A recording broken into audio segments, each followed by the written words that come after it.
Барлықтарыңызға қайырлы күн. Бүгінгі бейне сабақтың тақырыбы интерактивті тапсырмалар жасау. Интерактивті тапсырмаларды біз Learning Apps-та және WordWell-де жасап көрсететін боламыз. Интерактивті тапсырмалар қазіргі заман талабы десек те болады. Жаңа тақырып түсіндіргеннен кейін міндетті түрде осындай тапсырмалармен жұмыс жасау оқушыларының қызығушылығын тудырады.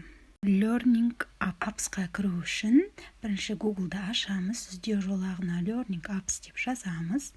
Бірінші тұрған сілтемені басамыз. Алдымызда Learning Apps-тың терезесі пайда болады. Бізге міндетті түрде тіркелу керек. Входты басамыз. Создать аккаунт. Бірінші жерге атымызды, екінші жерге Google-дағы емайлымызды жазамыз және парольді жазып, оны подтвердить етеміз. Астында бізде келісімдер көрсетілген. Әр 3 келісімге де птичка қойып шығамыз. Төменгі жақта бізде код көрсетілген. Сол кодты, мысалы KZ5EUK деп тұр. Осыны жазамыз да создать конто деп басамыз. Әрі қарай Learning Apps-ның өзі кіріліп тұрады. Үстінде біздің логин, пароліміз жазылып тұр. Енді бұл жерде 3 бөлімнен тұрады. Біз қазір новое упражнение деп тұрамыз. Яғни бұл жерде біз жасаған жаттығулар тұрады. Барлық упражнение дегеніміз осы Learning-ті қолданатын адамдардың жаттығулары тұрады. Яғни біз оны өзімізде қолданып, сабақтарымызға материал ретінде қолдансақ та болады. Жаңа упражнение дегенге басқан кезде бізде 16 түрлі упражнениенің түрлері шығады. Әрқайсысын біз өзіміздің тақырыбымыз бойынша тапсырмаға сәйкес құрастырып алсақ болады. Бірінші тапсырмаға назар аударайық. Бұл жерде бізде сәйкестендіру тұр, яғни бір-бірімен жалғауымыз керек, бір-біріне дұрыс келетін жерде суреттер мен әріптерді бір-біріне сәйкестендіріп тұр. Бұл жаттығуды әрі қарай құрау үшін біз создать новое упражнение деген батырманы басамыз. Әрі қарай алдымызда мынандай терезе пайда болады. Яғни бұл жерде ең бірінші название береміз упражнениеге, яғни бұл тақырыпшасы, тақырыпшасын жазып қоямыз. Екінші жерде описание задания деп тұр. Бұл тапсырмада бала не істеу керек? Біз мысалы дескриптор береміз ғой баланың алдына. Осы описание задания дегенге жазып қоюға болады. Енді мына жерде бізде төмен жақта пары деген көрсетіліп тұр, яғни бір-бірімен жалғанатын жаңағы паралар. Біріншісін аламыз. Осы жерге мысалға 2 қосылған 3 дедік. Яғни бұның дұрыс жауабы бізде 5, яғни 2-ін оқушы қосады. Бұл же дұрыс болады. Келесі 6 қосылған 5, одан кейінгі бұл 3-ті 11 болады. Келесінде бізде уже аламыз. Жақсы, енді осы 2 жетеді. Төменгі жақта біз кері байланыс, яғни бағалаймыз, жарайсың, дұрыс деген сияқты бағалар қоямыз да. Төменгі жақта дайын болды дегенді басамыз.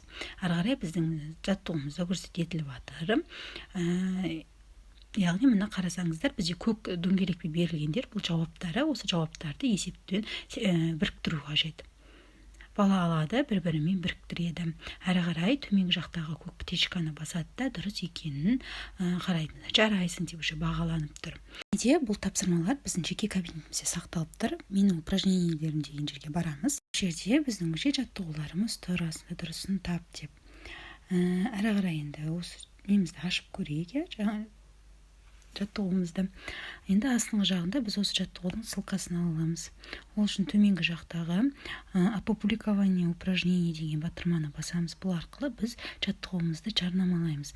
Яғни бұл жерде біз бірінші атауын беріп аламыз, қандай пәнге жататынын көрсетеміз, және де қандай бастауыш сыныпқа, жоғарғы сыныпқа сол жерге птичканы қойып формаға жібереміз.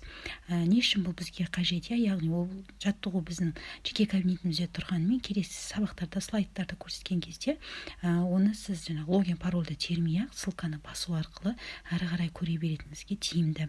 Енді осы жерде астында ссылка деген жер бар. Соның жанындағы 4 бұрышына басамыз. Мен осы копировать етілдік. Енді әрі қарай оны Google-ға салып көрейік. Интер батырмасын бастық. Біздің міне жаттығуымыз экранда пайда болды. Жаттығуды қарастырып көрейік. Яғни бұл жерде 2 бағанға бөліктеу. Создать упражнение дегенді бастық. Әрі қарай бізде міндетті түрде атауын сұрайды. Атауын жазамыз және описание, яғни бала бұнда нені табу керек, тапсырмада соны жазып кетсек болады. Осы жерге дескрипторлар жазып қоямыз. Одан кейін төменгі жақта бізде группа 1, группа 2 деп екіне тұр. Группа 1-ге мен бірінші жерге картинка қойдым. Картинка дегенді басамыз. Осы жерде компьютердің суреті тұр, үшінші тұрған жер. Соны басамыз. басқанда біздің компьютеріміз ашылды. Осы жерде менің сақтап қойған файлдарын алдым. Бірінші тапсырманы, яғни бұл жерде мен баскетбол ойыны сияқты жасадым. Яғни 37 деген сандар шығатынды бір бағанға жинақтайды, ал оған тең болмайтын қосындыларды екінші бағанға жинақтайды. Енді екінші группа деген жерге барып картинканы белгілеп аламын. Үшінші тұрған жаңағы компьютерден жүктеу батырмасын басып, келесі жерге пустой картинканы қоям. Одан кейінгі бірінші группаның астында задний фонның астында элемент деп тұр, яғни бірінші элемент жататын осы группаға, яғни қосындысы 37 болатын мәшіктерді таңдап осы жерге қоям суреттерін. Одан кейінгі астыңғы жағындағы дәл солай картинканы таңдаймын да, бұл жерден 37-ге қосындысы шықпайтындарды қоям. Енді астыңғы жағында бізде бағалау міндетті түрде, яғни бағалау жазып кетемін, жарайсың, талпын деген сияқты бағалауларды жазып, завершить работа деймін. Енді қарап көрейік жаттығуымызды, яғни 2 баған тұр, 20 қосылған 17, біз жерде 37-ге тең, 37-ге қойдық, 37 қосылған 25, бұл бізде 37-ге тең емес, міне 10 балл деп бағалап кеттік. Әрі қарай ссылкасын алу үшін міндетті түрде оны опубликовать етіп қою керек, яғни жарнамалап қою керек. Әрі қарай төменгі жақта ссылкасын аламыз да копировать етіп алып кез келген слайдымызға қоя берсек болады. Жалпы жарнамалауда мен алдыңғы неде де көрсетіп кеткем. Мына жерде де айтайын, яғни мына жерде бірінші математика деп таңдап алдым жарнамалауда, яғни формаға жібереміз. Бұл 3-ші классқа деп алдым.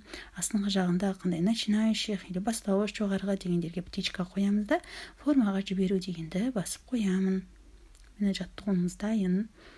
Упражнение дегенге кіріп көрейік. Бағанағы жасаған жаттығуымыз және мұны жаната жасаған жаттығуымыз осы жерде тұр. Яғни сәйкестендір, дұрысын тап деп қойым.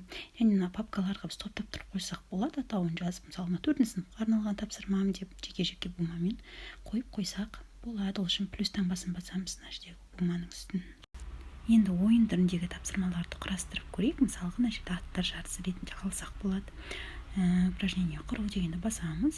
Бірінші жерге міндетті түрде атау, описание деген жерге дескриптірлер жазып қойсақ болады. Одан кейін бізде вопростар және олардың жауаптары тұр. 4 жауап береміз. Тест түрінде жасалынған сияқты болады. Енді бірінші жерге бір есепті жазайын, мен соның жауаптарын жазып қоямын. Мысалға 1 + 2 делік, оның жауабы 3, келесіге жазайық 12. Ой, кешінде қосын жазып қойып, мына жерде 25 деп жазып кетсек болады. Одан кейін астыңғы жағына жазамыз. Енді осының төменгі жағына бағалау жазып қоямыз. Мысалы, жарайсың деп сосын создать упражнение дейміз. Завершить етіп, жаттығуды қараймыз. Мысалы, с друзьями деген таңдаймыз. 2 ойыншыны таңдап алсақ болады. Мысалы, компьютермен өзінде, немесе басқа да сынып оқушыларын қатыстырсақ болады. Әрі қарай сохранить дейміз де бастап кетеміз упражнениені. Қарай біздің тапсырмамыз көріп тұрғаныңыздай тест түрінде беріледі. Оқушылар жауаптарын жаңа птичкаларын қояды. Әрі қарай жауап бойынша аттар мәреге дейін жыл жүреді. Яғни қараңыздар, бізге келді. Енді келесі есеп, бұл жерде мысалы қате белгілеп көрейік. Қате белгіледік, яғни әрі қарай біздің жаңағы компьютер ойыншымыз алға озады, біз қалып қоямыз. Дәл осылай ойын түрінде жасаса да болады. Learning Apps пен тапсырмалар жасау түсінікті болды деп ойлаймын.